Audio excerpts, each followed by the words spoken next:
everyone. Welcome to Live, Love, Laugh, and Let Go Out Loud. And I've got a super awesome guy here, Jeff. He's also known as Clubhouse Jeff, and we'll find out why that is.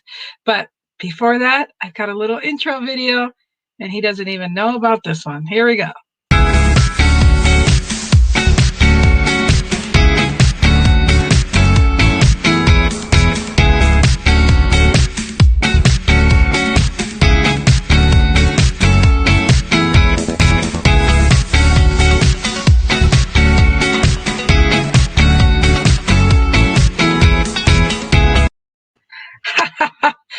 Oh, I'm so excited that he's here. But before I bring him up here, I'm going to do something else. Hey, Jeff. How are you? Mr. Clubhouse is in the house with Lynn. I'm excited. Thank you so much for making everything easy for everyone in Clubhouse and making life easy. And thank you so much for all you do. And I just wanted to say thank you and look forward to being on top with the moderating rooms with you on Clubhouse. So it's a blast, and I look forward to continuing to do that with you. So everybody, here it is. Mr. Clubhouse Jeff is in the house with Lynn. You guys have a great day. I just wanted to say hello quickly and just thank you for everything. Bye.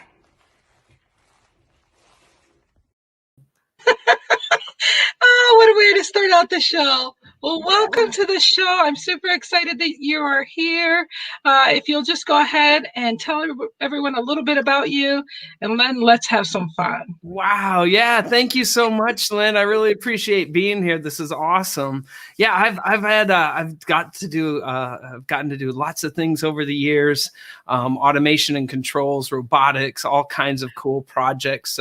I've lived in Iowa, New Orleans, Aruba, Houston, Dubai, and now I'm in Atlanta, and it's been pretty cool ride. Lots of wonderful people I've met over the years, and some cool things. And once you start to learn how to automate and do robotics and do different things with automation and controls, you kind of figure out how to do software, hardware, live streaming. And so now I've also been doing studios, but I started my company, Make Anything Easy. And that's essentially what my big thrust is just how to make things easy. And so how do you do automation easy? How do you do studios? How do you make those easy? And now I'm also helping people with Clubhouse. So how do you make Clubhouse easy? People who want to join Clubhouse, and I got on there, and now I've met so many people from all over the world that I've known already. Some people from Australia, Chocolate Johnny, and then people in India, people in the Philippines, people just everywhere, and the UK. And it's just wonderful to get to meet them. So I've been pretty excited about this new Clubhouse and doing that. And on there's so many Jeffs. They're like, which Jeff? And they said, oh, Clubhouse Jeff. And so then I changed my name on my profile to Clubhouse Jeff, and it just stuck. So now it's like Clubhouse Jeff. That's who, get a hold of Clubhouse Jeff. He'll help you out. So I've helped my huge family over the years. And it's kind of extended my family to the globe now. There's people in Japan that just joined Clubhouse, in Germany, and they come into my help room. I've been helping them figure out how to get on Clubhouse and how to meet more people, and it's been pretty cool. So that's just an addition to other things that I like to do, is make anything easy, make Clubhouse easy, and now I get to be with you. So this is great to be here. Thank you, Lynn. Well, you know what? I'm not the only one that thinks that you make Clubhouse easy. Jeff, make anything easy. That's you, my friend. I'm actually learning how to simplify everything that I do because of you. You are going to share some killer ideas and tips on this interview. I look forward to meeting you in person. Take care. Have a good one, my friend. You are the best. Oh, Renee, that's so awesome. We've only met on Clubhouse, and he lives here in Atlanta. Isn't that awesome? It's a small world. I just couldn't help but stick the little identity thing on there so that you know who he was. I love it. No, I knew it was Renee from his voice. It's so cool. I saw his picture, but I heard the voice. As soon as I heard his voice, I was like, that's Renee. He has an amazing story. Everybody has a story. And I think that's what Clubhouse lets people do, is they get to tell their story for the first time. Absolutely. And, so yesterday you had a big interview. You want to talk about that? Yeah, I got to actually, it was so cool. So Elon Musk came on Clubhouse for the first time. And so I got to jump into the room with Elon Musk. I knew how to do it. And since that's what I do, is teach people how to use Clubhouse. I knew a little trick and a little thing to be able to hop into the room. And I got into the room. I was the 25th person in the room. And so there I am below Elon Musk. And it was so cool. I was like, no way. Like, it felt like I had front row seats. And then all these other people, I think there was 200,000 people that had joined and were listening. So as soon as I got in the room, I helped rebroadcast out his whole room to everybody else on Clubhouse by using my second device in order to then send it out. And so I used the other, and it was so cool to get to help people. And that was an instance where right now, that's kind of we're not quite sure what to do because you're not supposed to use two devices, but everyone knew that we wanted to hear Elon and community wise, there was so many overflow rooms. It was crazy, the amount of people, because it was 200,000 people listening. I think this is what I've heard. Now that's rumor, but it actually kind of bogged down the servers and everything. And so many people joined that day because of Twitter. Elon Musk tweeted out, hey, I'm going to have Clubhouse at 10 p.m. Pacific time. So we're like, whoa, that's 1 a.m. in the morning here in Atlanta. But we got on, we had a room that was going on. Farouk started his room. I did a LinkedIn Live about that too. And so you can see me on LinkedIn Live talking about Clubhouse specifically. Yeah, and how to get on it. Yeah. You were with Nadia or? Yeah, Nadia. Yeah, Nadia Bilchek. She's so amazing. We're going to do a room. So we're going to help and do a room on this Friday coming up and do it about confident communication. And so for women and for people that want to come in and learn how to confidently communicate. And so it's amazing how on Clubhouse you make these wonderful relationships with Renee and Pitter. And Pitter and I know each other really well. Yeah. Yeah, that's so cool. And then all of a sudden, next thing you know, you're in a room with Elon Musk, listening to what he's saying. You're helping everybody listen to all of his ideas and thoughts. And it was so cool. So definitely. That's awesome. Well, today's show is about getting to know the man that makes anything easy. And so I feel honored that this interview is not going to be all about Clubhouse. It's going to be all about Jeff and some of the fun things you do. And so, I'm just excited because Pitter's my friend and I got to get to know my friend's friend and make sure you're good enough for her. Wonderful. So let's just start out with a couple little things here. What meaning does living your best life have for you personally? Over the years, I was chasing material things and I thought, oh my gosh, and I've got a lot of material things. I had goals I've wrote since one of the times, I don't even want to go into that stuff, but one of the times when before I went back to school. So I was in college for 12 years. And so I think educating yourself, and once you educate yourself, and I set those goals, I achieved them and more than what I wanted, had some amazing things. And I just kind of went, wait a second, this isn't everything. So it's not about the material stuff. So I think living your best life is being able to give to other people and be able to bring joy to them. And maybe not even, I realize you aren't the one that has to make them be joyful. You're not making anybody do anything. It's more about just being joyful. And then other people decide if they want to be joyful with you, have at it. If they don't, they don't have to. And before I used to think, I'm going to make them joyful. I'm going to make them happy. I'll make sure they're happy. No, your happiness shouldn't be dependent upon me or anyone else. It should be you and you inside. So I think that's what living my best life is. Absolutely. So what do you love in your life other than your family? And just for the record, I hear you got a big family. How many siblings do you have? So I have 5 siblings. There's 5 of us, so 4 siblings. But my mom and dad come from huge families. So my mom has a family of 7 sisters, 4 brothers. And my dad and there's 87 people underneath that. So we have a huge Christmas party every year. We all get together and it's just wonderful. It's growing. We just had another niece, one of my cousins had another baby. So it's probably 88 or 89, might be 90 by now. And I try to keep in touch with all of them. They're in Australia. They're all over the world. One was in New Zealand for a while. Now he's in Australia. I had people in just everywhere, Seattle, the whole world. And then on my dad's side, they come from a family of 7 brothers and 7 sisters. And they all have 5 kids on average. So underneath them is, and I believe this is a pyramid scheme my grandparents invented, of 7 kids, 7 brothers, 7 sisters. They all have 5. And so there's 153, I think 154 of us now on that side. And so when we get together for a wedding and different stuff, there's 220 relatives.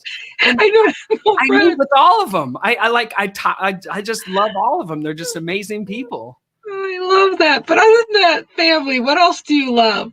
So I think just educating myself, just finding something that's very just interesting. I chase my curiosity. So I love chasing curiosity, finding out new things, discovering new things, and then sharing those. And I think that's what bore out Make Anything Easy, is the fact that, when I figured that out, I try to think of Richard Feynman's my favorite physicist.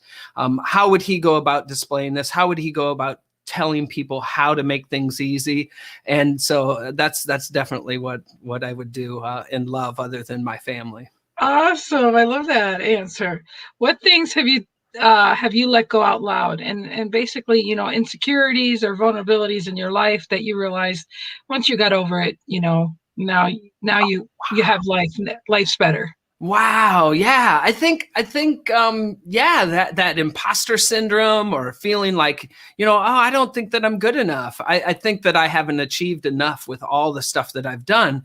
And when I start telling people, like when I helped build a replica of the world's first electronic digital computer, I built and raced solar cars.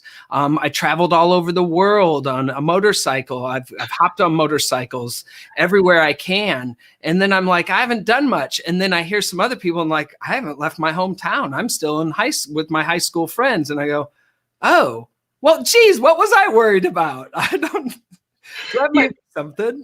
That's true. I'm going to put this here. It says, what makes you laugh? And I usually say, other than me. But you make me laugh. So you make me laugh. I got this little video here and it made me laugh. Oh. I'm on the way to the highest vertical road in the world.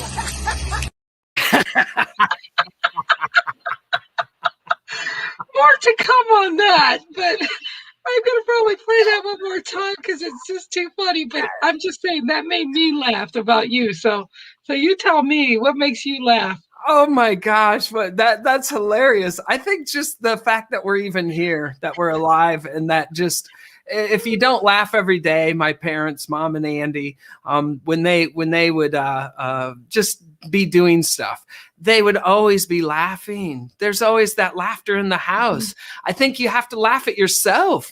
The stuff that you do, you're ridiculous. Think of the little things that you get worried about. I mean, why are you worried about this stuff? Oh my gosh, we have to have the coat hangers hanging a certain way. You have to put the dishes away, or even just simple things like you got to drive this direction to get there. And you get so caught up in these ridiculous rituals that you create based upon other people's beliefs.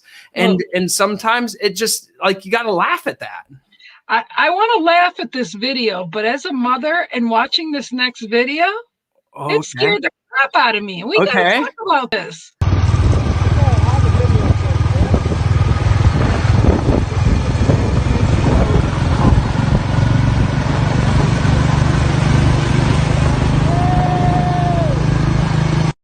As a mother, what the heck? Dude, that's in India. That was in India. That was, yeah. Dude, that's Rajasthan on the way through. Yeah. So I was. I'm on the way to the highest vertical road in the world. What's right after that, I crashed on the trike. But then show the other video. But seriously, I was gonna say, I'm glad you. The good thing is, I'm glad you didn't use that to pass somewhere.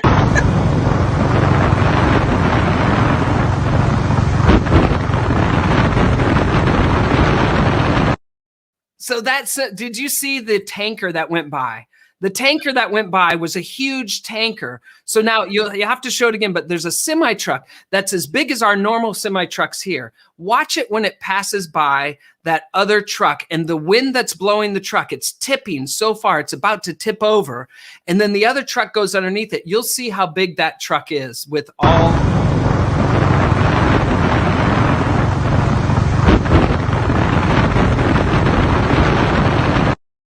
Look how small it was compared to the other semi truck. This thing was gigantic, and I drove underneath it on my motorcycle. And I'm like, I was going to watch it tip over and crash. It was crazy. The wind was blowing so hard that day when we were riding. Well, the crazy part is that you went ahead and passed it, and I'm like, OMG, like with the wind and everything, like, man, oh man. And then I saw some other videos that just drove me crazy, going, oh my gosh, you really love your motorcycles, because this is crazy, you guys. Check this out. Okay, guys, I'm like driving in India. Oh, God. Look at that.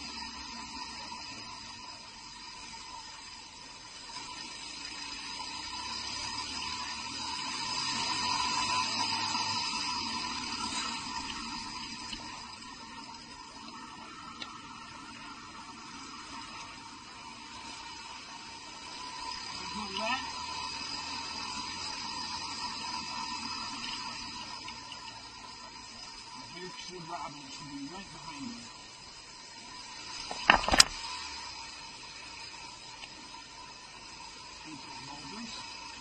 That was a good one. Wow. There's Robin. Right move around them. Okay, that's crazy. What, did you hear me? Yeah. No. Okay.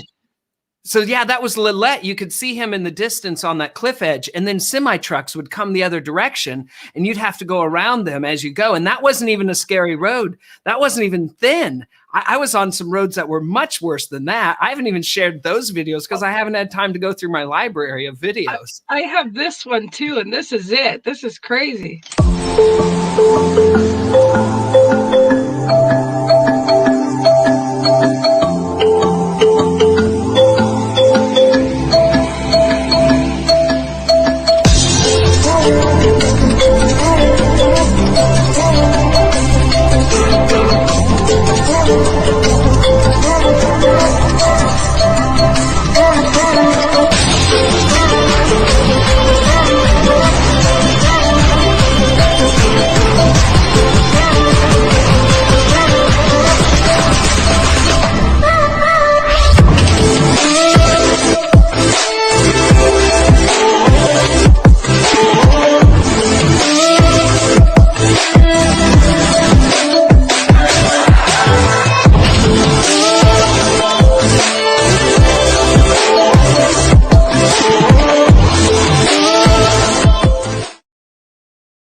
You know, I've been on a motorcycle where just the oil slip going down this hill, we had a crash. And I mean, like, it just takes one little wrong thing to wipe out on a freaking bike.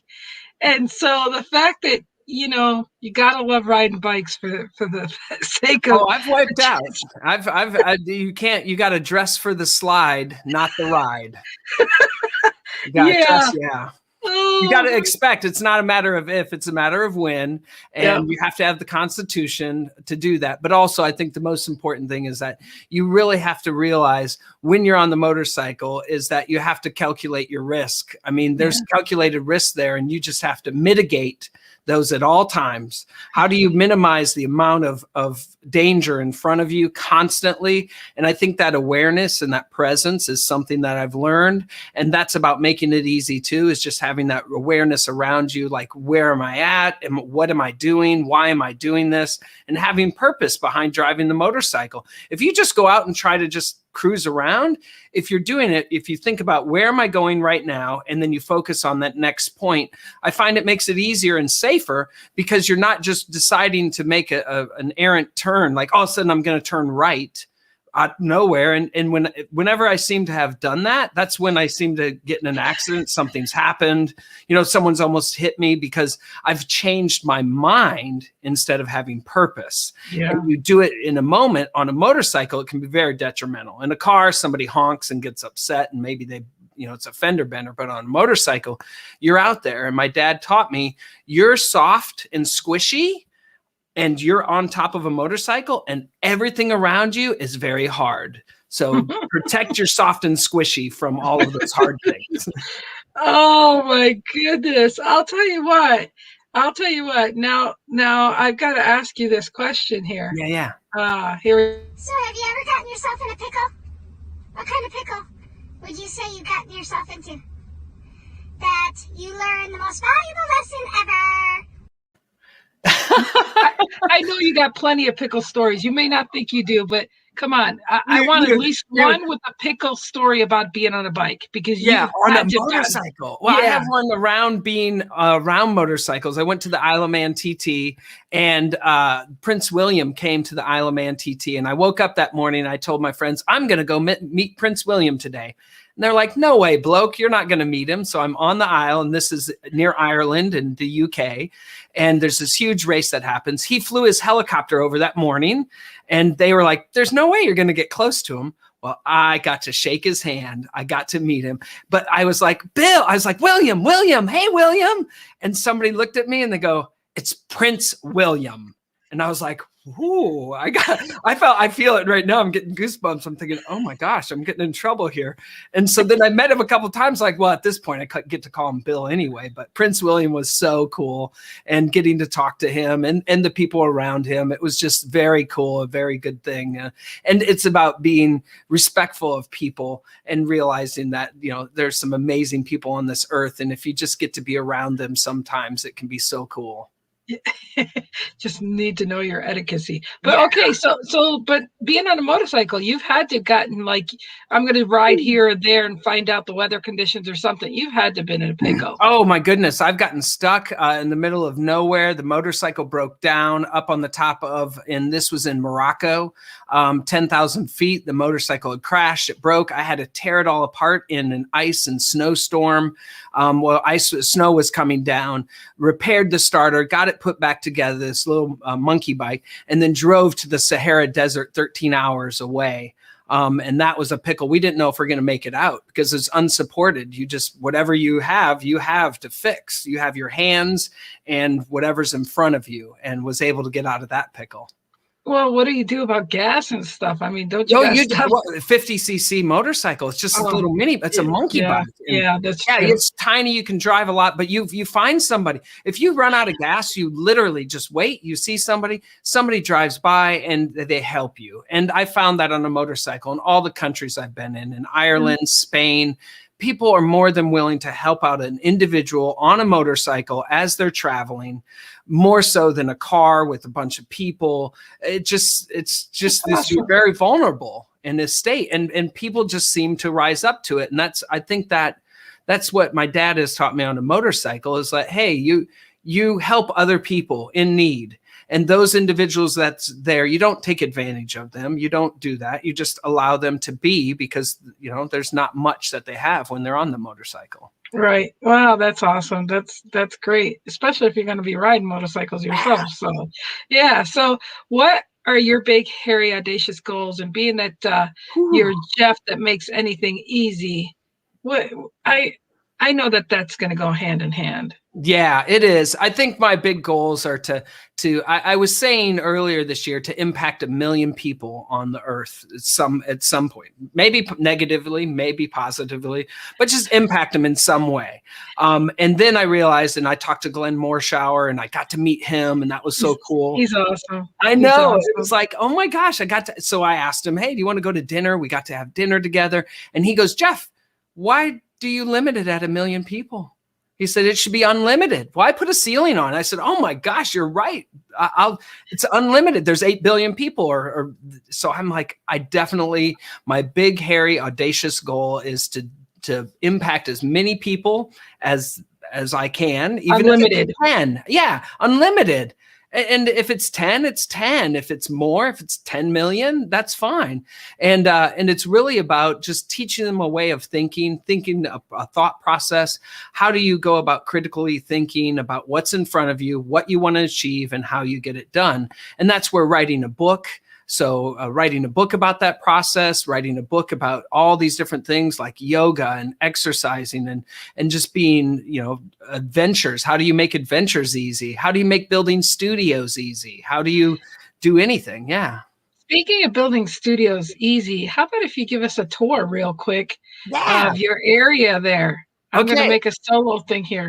I'm going to show you. So this is how people typically look. You have a video like this, and so you can change it. And sometimes I'll show you even worse. Some people look like this. They're like, hey, how's it going? This is your Zoom room. Well, I take you from looking like this and a typical studio, and I can build, and I have been building studios for CEOs here in Atlanta in the area. So if they want to go from looking like that to looking a much better version of that.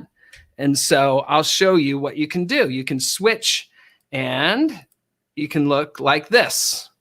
Whoa. So look pretty damn cool. And notice my eye. Yeah. Bionic. So yeah, and what the idea is that and that would all be removed. The idea is that you can use different equipment, and for not much cost, you can actually put that together. So I have a studio with all the stuff here, and there's you can set everything up. This is one that I'm building currently, and it has all these cool controls that you can change things. This is a control panel. And change the lighting, change the sound, and then add on all of these really cool arms and everything else. You can kind of see some of the things over here to the side.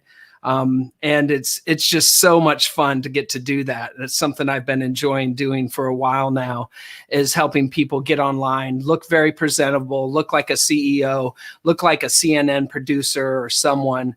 And what's funny is I'm currently not even using it myself because I'm like, oh, okay, I can do it.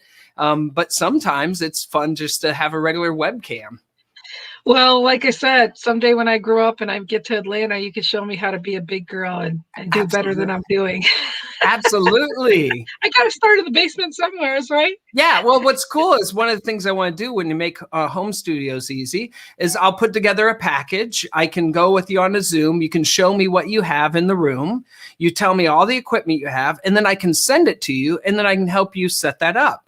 And so I'll have people that'll help you do that, or it'll be kind of a white glove thing where they could set it up. But if you receive it, then I can show you, okay, you have a Mac, you have this, you have these certain devices.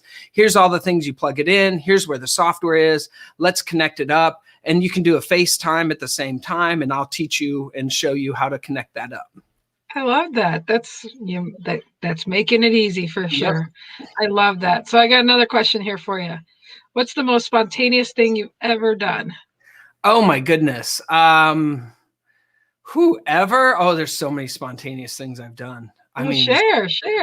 Well, one, I just decided to go on that monkey bike ride in the Morocco, and just did that a week before. Grabbed everything that could ever be needed that I could think in the middle of, just decide, and I went to Morocco. Another one is I shook the hand of my good friend, and they asked me a year before. They go, "Hey, come to the Isle of Man," and I said, "Okay," and we shook hands. And next thing I know, I'm there. With Mo and Simon in the Isle of Man, and I got to meet the most amazing people on this race and at the race, and it was just cool. And spontaneously, I wasn't able to make it. I shipped my motorcycle over the following year, so this is another one. I shipped it over. My motorcycle didn't make it to the Isle of Man. They left it on the container. I said, "My God, what are you guys doing?" So I got to the airport. I'm at the Isle of Man, and I'm telling this guy. This guy sees me. I'm dressed nice, and he goes, "Wow, you didn't make it to the Isle of Man." You're not making it. And I go, "No." And I explained that my motorcycle didn't make it. And he said, "Listen, tell you what, mate. He goes, and Warren was his name. He goes, you know what? I'll get you on the next plane. He gets me on the plane because they delayed it a week because of everyone was going to the Isle of Man for this race. And Warren told me, I'll tell you what, when you get to the Isle of Man, you go see my mom and she's going to give you the keys to my Ducati 916. You can have it, drive it, insure it, and you can have it anytime you come to the Isle. And it's there right now. I've used it a couple times, several times. Every time I go, I borrow his motorcycle and I insure it and I just drive it around the Isle of Man. It's one of the most amazing things. It's just spontaneous. It's people being good. Yeah. I love that. Warren is amazing. And everyone is just so cool on the Isle and everywhere. Well, I love you, Jeff. I can see why. It's just so stinking cool. I love that. Here we go. What's the most spontaneous thing I've ever done? Do you really want to know? Ernest. Ernest. Well, come on my show and I'll ask you. There you go, Ernest. Yeah, Ernest. Tell us. Good morning, Ernesto. Thanks for being here, Ernest. Okay, here we go. So where did I leave off here? Okay, so let me ask you this question. What makes a person beautiful to you? Oh my goodness. It's really their soul. It's about their intent. It's and Pitter is like that. She just has that intent and that beautiful thing inside of her. And so do you, Lynn, and everyone that I seem to meet on Clubhouse. It really is. External beauty can only take you so far. And material things, people that have lots of money and lots of things, after a while you start to realize that's not it. That you can be an ugly person on the inside and harbor some ill will towards people, and you can feel that. You genuinely can. So the beauty comes from the inside, I believe. Aw, well, that's what I believe about Pitter, and I'm seeing that evolved in BU. Like, I want to thank you again for you came to watch Pitter on my show, and I was like, check your messages, and right away you made me a video. I was hoping it was a good video, and it was, but I was just like, oh my gosh. But that was just really awesome that you did that. So I want to thank you for that. That's so cool. Yeah. So let me ask you this question. Can you recall a time in your life when you said, I would never do that you ended up doing? Because I tell people all the time, never say never, because you end up doing everything you say you're never going to do. Yeah, you're tied to that, right? So because that's what you're constantly thinking about. You're thinking about, I'm never going to do that. I'm never going to, I think it might have been, I'll never crash. When I first started riding, I was like, I'll never crash. And then, next thing I know, someone runs into me while I'm standing still on my motorcycle. Mm-hmm. I had stopped was not moving at all. And this drunk driver came squealing around the corner, didn't even see me. Didn't even know I was there, looked all of a sudden, saw me at the last moment, straightened up, and his back wheel hit the front of my motorcycle wheel and knocked me over. And wrecked the radiator. Yeah. You see, so the thing there is that you figured, because you're so conscientious and you're so mindful of everything around you, you're like, it's not going to happen on your watch, because you have exercised and practiced and know what to do to maneuver in that situation. But again, it goes to show you never think never's never going to happen, because you never know when it's going to happen. Exactly. Oh, and the car, I mean, I've been in cars and deer have come out in front of me in Iowa and come through the windshield of the vehicle, things like that. And you just don't realize how vulnerable you are to some of those things externally. But really, it's about mitigating those risks and just anticipating some of those things. I had a bear jump out in front of me on a motorcycle and just some crazy stuff. I had a bear on a Sunday at 2:00 in the afternoon here in Montana. Yeah. I'm doing 85, and I see the bear rolling down the freaking hill, and I'm estimating. I'm going, oh shit, and I'm trying to slow down and go like this. I kid you not. I slowed down enough to be away this far from the bear, and we made eye contact, and all I kept saying is, damn it, I should have had my camera on, because he made eye contact, got up and like, excuse me, and then left. I was like, holy shit. Whoa, you almost got taken out. And I'll never forget, it was 2:00 in the afternoon on a Sunday. It was like, I'll never, ever, ever forget that. But literally, it was just like, Didn't that bear know that it was Sunday? I mean, that bear should know it's Sunday. Come on, man. It's 2 p.m. He doesn't know time, but hey, I get you. it was like a February. I'm like, she maybe still be hibernating. So yeah, I hear you, man. I hear you. But on a bike, I'd be crapping my pants. Oh yeah, it was in the Smoky Mountains, and so I was up in the Smoky Mountains. I was riding, and a bear jumps up on one of those guardrails, the metal guardrail that's kind of W-shaped and it's galvanized steel. And he put his claws on it, and then he put his hind claws on it, and then he kicked off to jump off of it, but his claws slipped. And so he went like this and he was flat and it hit his gut and he folded over top of the guardrail. And so when he leapt, I was like, I'm done. I'm done. And then, but his feet didn't kick and he just folded over. It looked like a person. It was the weirdest thing. And so I'm looking at him as I'm going by and I'm like, oh, I just survived. I mean, that was one of the times. That was one of the 14 times I've almost died, including other things. So yeah, skydiving, different things. Some of them arguably, I mean, I brought upon myself and I was in a situation, but skydiving is actually a lot safer than driving a motorcycle. You're more likely to have an incident in a car or a motorcycle. But the skydiving thing was more of the wind and blowing me when I was coming into land. Oh man. All right. So this is a question I really want to know because I know you spend a lot of time there, but how do you organize your time lately? I know Clubhouse has taken a lot of your time lately, mister. So, you think so? You think it might take? So yeah, I think the best way to organize your time, and how do I do it? I think before and after. Before Clubhouse, I would actually figure out what I was going to do on my schedule and then execute on those things. During Clubhouse, during this Clubhouse time, I have realized that you can get so much information that you get just overwhelmed with the amount of information. So there's time you just need to step back from all of that information and apply it somewhere. So really it's about writing it down, putting that schedule on a piece of paper, and even if whatever planner you had. So when I was in college, for those 12 years, I was taking all these college courses, and I did in engineering. I started out with associate's degree in electronic engineering, and then I used that when I was worked at Frigidaire. We were building a factory for plastic injection molding and for the factory for washers and dryers. I started to go back to school. And all of a sudden I found this Franklin Covey, or it was actually the Franklin Daytime Planner. And so I started using this daytime planner. I was like, this is the most brilliant thing, because you organize it and you'd go through, and then it became Stephen Covey's planner. And that really, and then he had a Palm Pilot, and I used a Palm Pilot. Do you remember those?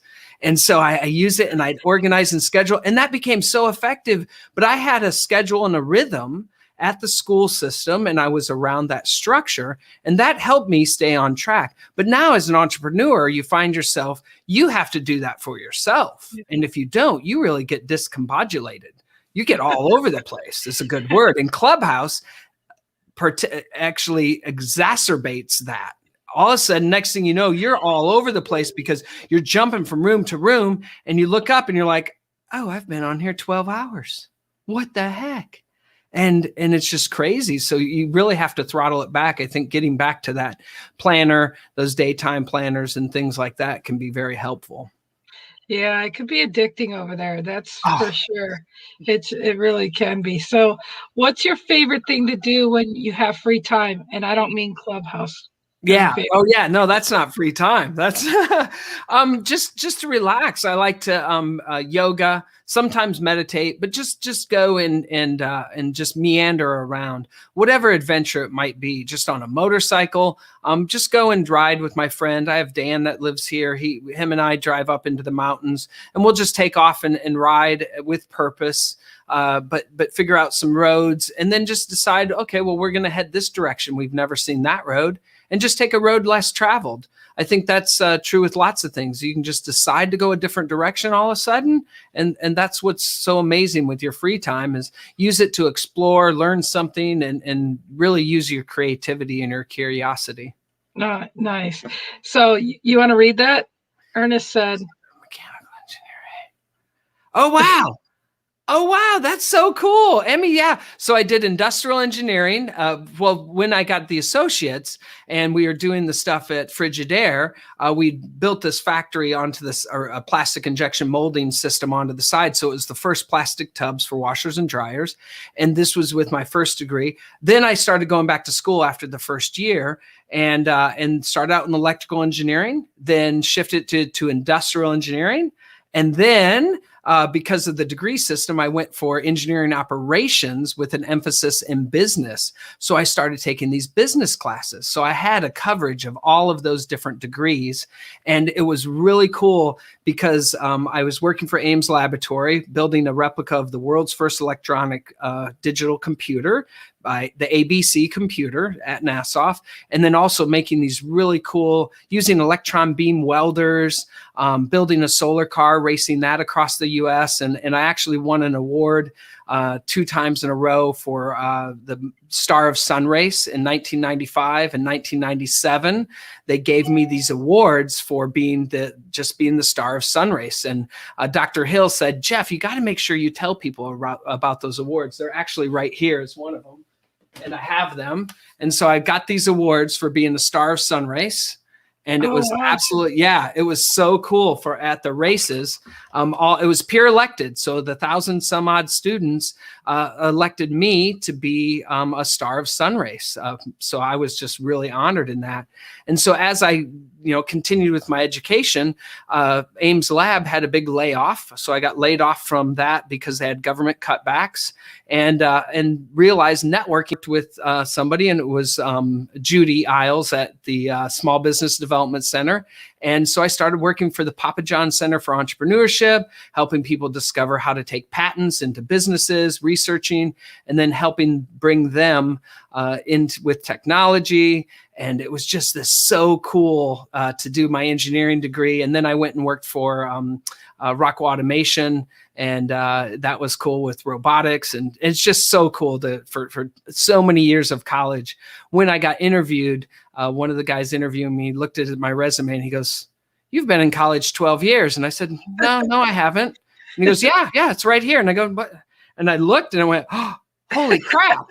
I've been in college 12 years and working the whole time and building these wonderful, amazing projects and doing these cool things. And next thing I know, I was out and doing some more amazing projects that took me to Aruba and Dubai. And yeah, it's been cool. Ernest says here, I used to design silencers when my boss wasn't watching. Oh, wow. What kind of silencers? For what? Oh, for pistols. Oh, cool. I actually built working laser pistols in the 80s, but the government wouldn't let me get the patent on it. Wow, that's so cool with the compression, everything, and the sound. There's some neat things. Yeah. And now you can 3D print a lot of that stuff where you couldn't machine it out before. So it's even cooler. Isn't it crazy? Yeah, it's and we did. I have some 3D printing stuff I had from the early days when we first came out with it. We were trying to use that on the solar cars. We were using some NASA solar cells, some cool things over the years. It was cool. Oh, what do you got? I love that. What kind of people do you most enjoy hanging out? I'm hearing some people. Oh my goodness, everybody. I think it's the most interesting thing. You'd think really intellectual people, yeah, great to hang out with them. But some of the most just fundamental people, just people of the earth, I have learned that those are just like when I was in India, I met this monk and he was just so amazing, Doji. And I meet him at 9 years old. And that was right there by where the trike went by, where I went by on that trike, and I crashed afterwards on that trike, by the way. And I actually still have the little scar because I didn't have gloves on. I got hurt on the trike, the little kid's trike, a little bit, nothing terrible, but I did get hurt on the motorcycle. But it was funny. But Doji was up there. He at 9 years old, he went to this that temple, and I said, Doji, where do you go to next? You're here. You're 29. He's been there 20 years. Where do you go to next? He goes, what do you mean, Jeff? And I said, well, you're here. Where do you go next? Like, do you go to another tent? He goes, no, Jeff, I'm going to die here. And I went, oh, wait a second. At 9 years old, he decided that he would go there, be there. And I said, so if I come back in 20 years, I can come back and see you. Oh, absolutely. I'll be right here. Deal. I thought, I'm going to go see him at some point in my life. I'll go back and see him. Those people, and thinking about how simple you could live your life. It doesn't have to be at a monk, I mean, in the middle of a temple near Tibet. It has to be just you deciding that this is where you're at. This is where it's at. And you shouldn't worry about it. I mean, why should you get caught up in the fact you are right where you're supposed to be? And if you decide that you're not, then figure out a new place to be. And those people have taught me more things. Everyone has taught me so much stuff. You just have to learn to listen. Absolutely. And Clubhouse helps you learn to listen. Yeah, and to find people. My brain, oh, yes. Oh, dude, I know. The amount of... He says he loves hanging out with engineers. I loved it. At Ames Lab, I had the most brilliant people at Ames Laboratory and all these places. We did, I did a sublimation device. It created a little, it was about the size of a large a salt shaker, and used lasers, and you shoot it at a small mole of material, and it sublimates the material. It's on a quartz crystal. The quartz crystal is vibrating. You hook up 2 electrodes to it. You vibrate the crystal at a certain frequency. It has a mass on top of it. You shoot a laser at it. It sublimates the hard material into gas, so it skips the liquid state. And then you have this off-gassing device that you hook to it, and it goes to a gas chromatogram. And might not be saying that right, but anyway, it takes and figures out what has come out of the mole, and the vibration speeds up because it's lighter. And then you can measure what has come off of it and kind of figure out what materials have been removed from it. And we did sintering of metals and these cool things. So getting to meet these people and sintering metal together, pressing it together. It was for a supercar, and superconducting materials for motors. And how do you lightweight those? And that was a cool project. I mean, it's just so many things. I can't even go over all of them. But yeah, meeting people like that is just great. What do you wish when someone taught you? Oh, I taught you a long time ago. Whoo! How to not talk so much? No, I'm kidding. Oh, stop. No. Wish they would taught me a long time ago.